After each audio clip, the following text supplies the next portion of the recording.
say you're not involved. Don't try to convince yourself that these problems don't affect you at all. Because now it's Lebanon, Azania, Grenada. How many more? Tell me now, how many more? Don't you stand on the sidelines and watch your children go off to war. Don't stand back and wait for this violence to come to your door. Because now it's Chile, Guatemala, El Salvador. How many more? Tell me now. How Welcome to the Northeast Political Prisoner Coalition. My name is Brother Frank, and I'm part of the Northeast Political Prisoner Coalition. I'm the chairperson of the Northeast Political Prisoner Coalition. Today is day 26 of Women's History Month. Today we recognize Fannie Lou Hamer, right? On this particular platform, we talk about Fannie Lou Hamer, who was committed the most of her life to the freedom of our people, our right to be self-determined. Fannie Lou Hamer, her life was incredible. She was born a sharecropper, right? And that was in 1917. She was born to a very large family. And then 1945, she was the timekeeper. 1962, because I just want to go give you an idea of who she was and what she did and why she did what she did. So in 1962, she became involved with the Student Nonviolent Coordinating Committee. She met with police resistance, police pushback and discrimination for wanting to be able to vote, right? She had to deal with discriminatory literacy tests. She survived 16 drive-by shootings. Just think about that. And this was in 1962. So she survived these drive-by shootings and she committed herself to doing that work. I think that when we talk about that and talk about her life to survive those things and not give up, that says a lot about who she is. That reminds us of her legacy, her importance, and the fact that, you know, we need to recognize what she did and why she did what she did. And so in 1963, she was organizing her community even after brutal police beating, which left her with some serious lifelong injuries. And I think that when we talk about what she had to endure and the fact that she did endure that, we need to show her a whole bunch of respect. And that respect should be manifested in the work that we decide we're going to do today in 2025, right? We recognize what's going on in Palestine. We recognize what's going on in the United States. We recognize what our African brothers are going through because of this Trump era that's existing. And we have to ask ourselves, what would our examples, the examples of people like Fannie Lou Hamer do? What would she do? What would she stand for? And then we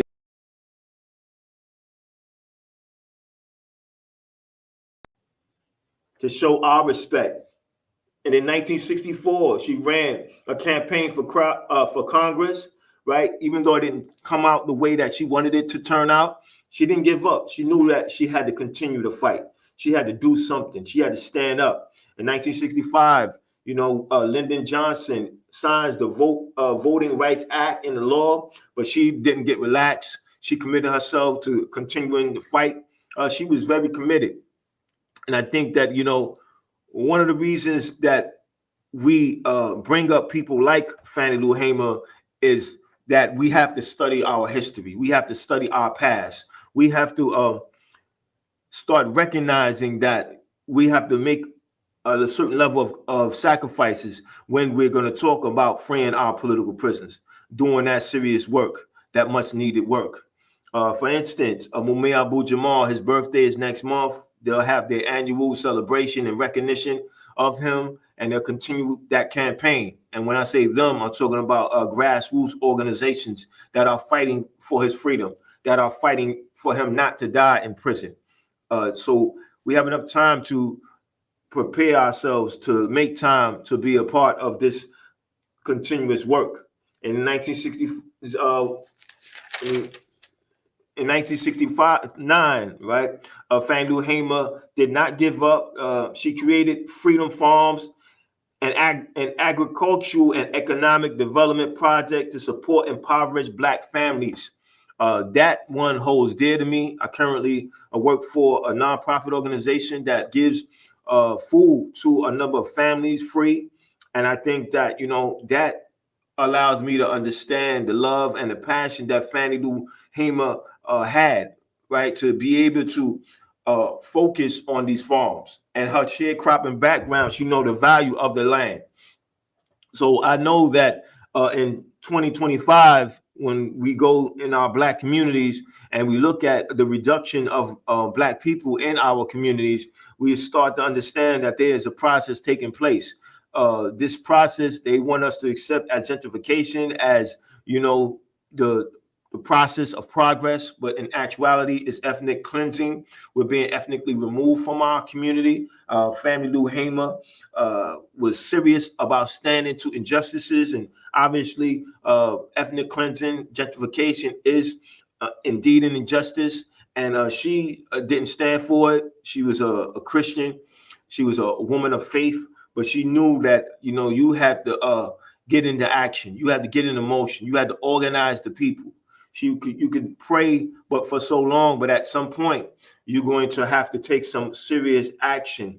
And that can be transferred over into 2025. You have the Ramadan is happening. So, we call upon the Islamic community to stand up, to fight, to get involved in the fight, the struggle to free Imam Jamil Al-Amin. This brother is going through a very serious health crisis with his battle against cancer. He's in his 4th stage. And the Islamic community, amongst other communities of faith, needs to ask themselves, what does this mean? To know that somebody is going through this unfortunate situation. Why is it happening now? Why is it taking up so much time? What does it say about us if this brother does not come home, right? We have to look at ourselves and ask ourselves, what are we doing to change this narrative? What are we doing to bring this brother home? Are we not doing enough? Are we even involved? If we're not involved, why not? In 1971, Fannie Lou co-founded the National Women's Political Caucus. So she knew that she had to take certain action during certain times to raise awareness to her people. She's focusing on women, letting them know their value to being organized, letting them know that they have a right to be heard. They have a right to take a position, to take a stand on their self-determination. And I think that that is an idea that we need to continue to advocate and move forward. Fannie Lou Hamer demonstrated that to us. And as we look at her body of work and we talk about her, we have to talk about her as it relates to today, right? We have to continue to give her continued value, because people who do their work, whether it was 30 years ago, 40 years ago, it's documented, right? There's books, there's speeches. You can hear her speech. You can feel her passion. And then you know that that passion and her commitment to that should resonate with you today, because obviously it's an expression of love, right? All these professional revolutionaries are motivated by love. And she was one of them. She was one of them that understood that regardless of what was happening, she's going to be on the side of fighting back, of standing up, of making others conscious about their role as it relates to what's happening. The attack is going on. And that attack only exists because of the level of resistance that's taking place. it might be more work that needs to be done for the oppression to be completely eradicated. So in 1977, at 59, she makes her transition. Hundreds of Mississippi locals, along with dignitaries and prominent civil rights activists, civil rights leaders were present. I think that says a lot about her. She was remembered for her fearless approach to advocacy for Black Americans' right to political participation and social equality. So she was fierce. She didn't fear nothing. She 16 shootouts. Imagine that, 16 shootouts. And that's serious because she knew what was at stake. And I think that was a demonstration of her faith, not only in her God, but also the people, knowing that the people would know that if enough of us are fighting, we're going to have victories. Victories do not occur on their own. Victories only occur by how intense you are demonstrating. And she was famous for a number of quotes, right? And one of her quotes is, "I'm sick and tired of being sick and tired." So I just want us to think about that for a minute. To say that you're sick and tired of being sick and tired, you know that you're frustrated with the current situation and you are determined to eliminate the situation, because the only way you're going to not be sick and tired is to eliminate what's going on that allows you to feel that way. So she knew about white supremacy and how it was working, being from the South, growing up as a sharecropper, seeing her loved ones be a part of that system, knowing that it was because of their labor that others were going to live a different life. And she knew that she was tired of that and she had to do something about that. And so that allowed her to understand what was going on politically and what needed to happen in terms of the relationship between people and power. Another one quote she had was, "Nobody's free until everybody's free." And I think that reminds me of what Dr. Martin Luther King said when he said, injustice anywhere is a threat to justice everywhere. I think that they're saying the same thing. And I think when we really critically analyze these quotes, we're reminded of their politics, their people politics, them putting themselves behind people and allowing the interests of their people to be first and foremost, because that's the only way that you can withstand a direct attack on your lives. I would think about this the way a parent would think about their child, right? When their child is threatened, their child is about to be harmed, possibly killed. That parent is not thinking about their own safety. I think that's an intense love. I think that Fannie Lou Hamer displayed that intense love. And I think Martin Luther King displayed that intense love. And all those revolutionaries, those professional revolutionaries that decided that they were not going to watch their people continue to be mistreated, that they were going to get involved in a struggle for our self-determination, a struggle that needs some serious participation, some serious analysis, some serious political education. She said also, "You can pray until you faint, but unless you get up and try to do something, God is not going to put it in your lap." So I have to say this again because I think this quote is extremely powerful, and I send this quote to those of faith, whether you're Islamic, Judaism, or Christianity. This quote is directed to you, and it's from somebody who is a person of faith. And it says, "You can pray until you faint, but unless you get up and try to do something, God is not going to put it in your lap." And if we apply that to today, we know that this attack that's going on, ICE is intimidating people. They have people who are not sure about their status in terms of them being legally here or not, that they're uncomfortable, right? They might not want to go to the doctor's office or the hospital because they're afraid that ICE might come and pick them up. They might be afraid to just participate in any local activities, whether it's a community center or it's a community gathering because ICE might be watching. I know a brother had a conversation with a brother of mine, and the brother asked him where was he from. The brother sounded very agitated, very uncomfortable when answering. And I think that that was a demonstration of the atmosphere, the climate that we're existing in because of Trump. And we have to really look at things as well. This is intense. This is a serious situation, but we must combat that through being organized, being committed to take some action. Just find out what's happening in your community, who's doing what, and participate in it. Make sure that you hold yourself personally accountable. Work with any organization that you can work with. So Fannie Lou Hamer, all the years in her lives, she remained continuous in her work. She knew what needed to be done. And when I think about political prisoners and I think about Fannie Lou Hamer being a political prisoner, I think about in 2025, what would Fannie Lou Hamer do regarding what's happening with our political prisoners? What's happening with Mia Abu Jamal? What's happening with Joy Powell? What's happening with Imam Jamil Al-Amin? What's happening with Kamal Siddiqui? I think that Fannie Lou Hamer would be a part of organized action.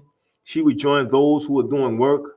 That's why, in the spirit of Fannie Lou Hamer, I provide my contact information because I'm always looking for someone to help advance these ideas to make more people conscious of political prisoners so that they're not forgotten, so that they don't die in prison.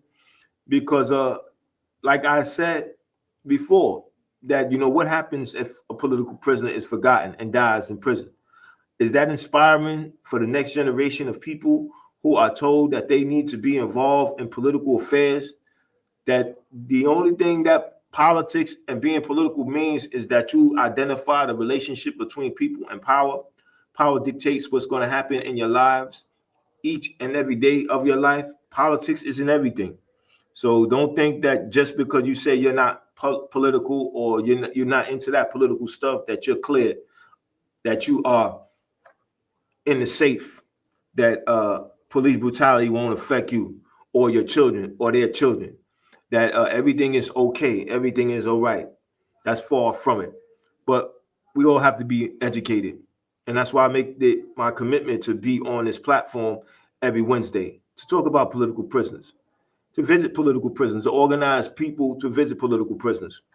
Although I am guilty of only seeing Joy Powell, and I need to challenge myself to see others, but like everybody else, I have to work that out in my schedule. But Ronald Reed had wrote me back, and that meant a lot to me. I shared it with a number of people, so I inform the viewers about what's coming up next regarding Ronald Reed having another episode on probably another platform, if not this one, and talk about Ronald Reed and talk about the need to bring him home, talk about what he would like done in terms of support and participation in his campaign. And that work will be taken up by those who are ready to take it up. I know I'm definitely already taking it up, but it's always room for improvement. It's always room for others to aid me, because the more people that aid me, the chances increases of him receiving commutation. So this is very important that we continue to talk about our political prisoners. Right? I say our political prisoners, our fighters for our self-determination. Visited Joy Powell this past Sunday with a young comrade, 20 years old. We had a great time with Joy Powell. We talked. This young comrade actually had not even visited someone in prison, but this was her first time visiting someone in prison. She was not intimidated. She was very excited. It was breathtaking. She was lost. She was lost for words when I asked her about this experience. Her and Joy Powell engaged. He talked. This young comrade let Joy Powell know about what her life has been thus far. Joy Powell let her know about her case and what was going on before her being in prison. Joy Powell, anyone who knows her knows she is brutally honest. That's one of the things I love and respect about Sister Joy Powell. Joy Powell shared with the young comrade her experience, her life, her choices, and how those choices in her life impacted her. But Joy Powell also let us know, us organizers know that, because of her presence in the community of those who are politically conscious, and her being a political prisoner, that she's targeted. She's targeted by staff, by administration. She's targeted by the entire correctional facility because they know that she represents a threat. So we have to keep that in mind. And I think that that is one of the reasons why we must be continuous. We must continue to put pressure on the system to free our political prisoners. We must put pressure on the school system to teach about our political prisoners. We must put pressure on ourselves to continue to be educated consistently on our political prisoners, to spend time to write to political prisoners, right? Writing is not an easy task for me in particular, because if I'm writing a page or two, it might take me an hour or two to get that done because of the seriousness in which I take up writing, because I know that this is documentation, that long after I'm no longer here, that somebody's going to pick up my writings, and they're going to make an analysis based on what I said, and then they're going to make a decision on what did I say, what did it mean to them, how did it motivate them, if it motivated them at all. And right, this everything is not going to have the same effect on everybody, and that's why you got to continuously go through other people. Right, you might have 5 people looking at this podcast today, and then 10 people might look at it tomorrow. There may be 2 people after that day, but yet and still, it is evidence, it is documentation, it is ideas being presented to those who are interested in what's going on with political prisoners, and the fact that we need not forget about our political prisoners, that we have to be involved. We have to take a position. We have to be very serious about what's happening in the world that we live in. And we got to realize that sacrifices need to be made, that evaluations need to be made, and it has to be consistent, right? It has to be looked upon as, wow, what I'm doing is going to impact those who come after me. What I'm doing is what needs to be done because of the current situation, right? So when we look at Fannie Lou Hamer, this is the 60s, this is the 70s. She was young when she passed away, but we can always say that the conditions did not help in terms of how long she was going to live, and she was very aware about the possibilities of being injured because of her position. She's very aware about possibly losing her life because of her position. But love is a great power. Love is a force that allows us to continue to fight, us to be very aware about what needs to be done, and the fact that there is going to be a casualty in us being inactive in the role of our self-determination. Right? It's not like somebody's gonna come one day and say, okay, you don't feel like fighting today, I'll pick up the fight where you left off at. And that's why having a YouTube channel is very important to those who are grassroots organizers, because you have podcasts on a YouTube channel, or you can have any other format on a YouTube channel, but then it's documented, and those who are watching can share. Those who are watching can engage, and they can help the work. They can aid the work. They could do their part, right? They could do their part by making a comment. They could do their part by accepting the assignment. So those of you who are viewing right now, I ask that you accept the assignment of writing to Joy Powell, of writing to Imam Jamil El-Amin, of writing to Mumia Abu Jamal, of writing to Kamal Siddiqui, of writing to Kojo Bomani Sababu, of writing to Aziz Abdul, to writing to Malik Bey, to writing to Joseph Bowen, to writing to Fred Muhammad Burton. Because when we take up this task of writing back or writing to them first, we realize that we just opened up our lives, our world, to having a relationship with a political prisoner. You start to exchange ideas. You're spending time reading their letter, realizing that someone took the time to focus exclusively on you. They could do anything with their time, but that particular time when they spent writing, they were focusing on you. And when we start to internalize that, that is something that's sentimental. That is something that's dear to our hearts.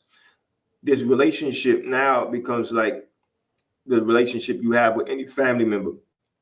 You know how it is when you see a family member and you have a good relationship, and you're talking and you're sharing ideas, experiences, and you and this family member are making sure that the time that you spend is very, very appreciated, is very valued. You offer them something to drink, something to eat.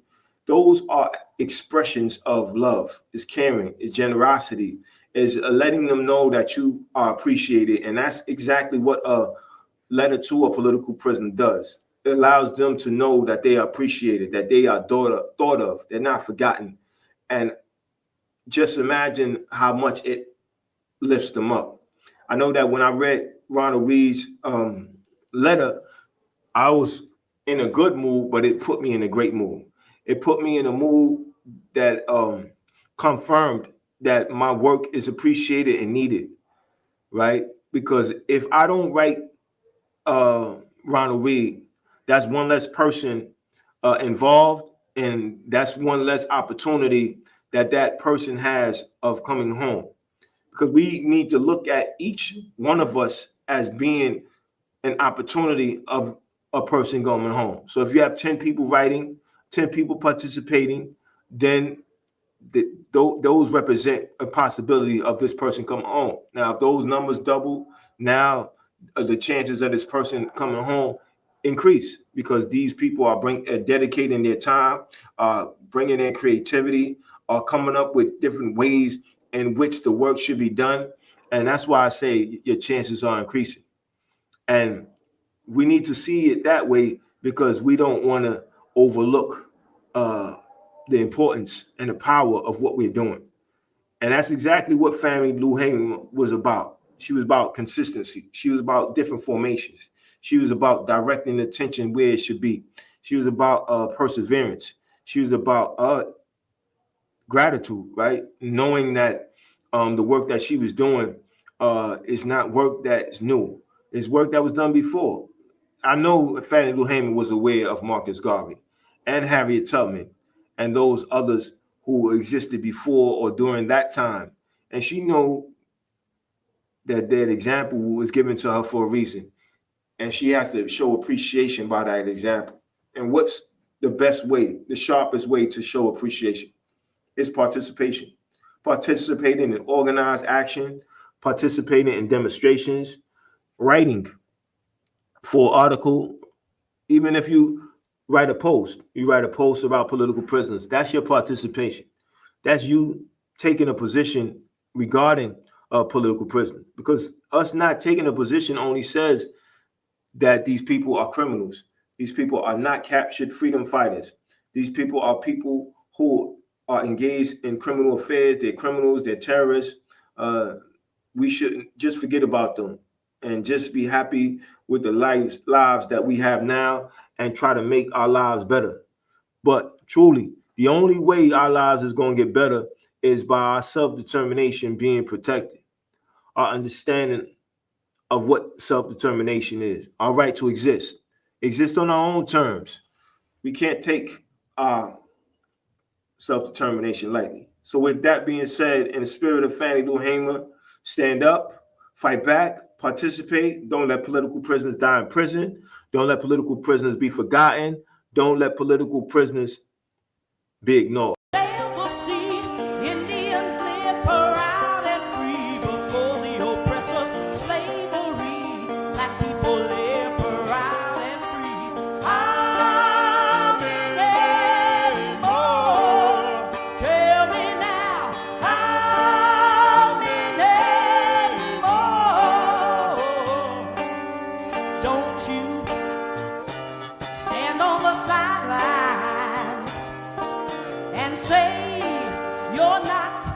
in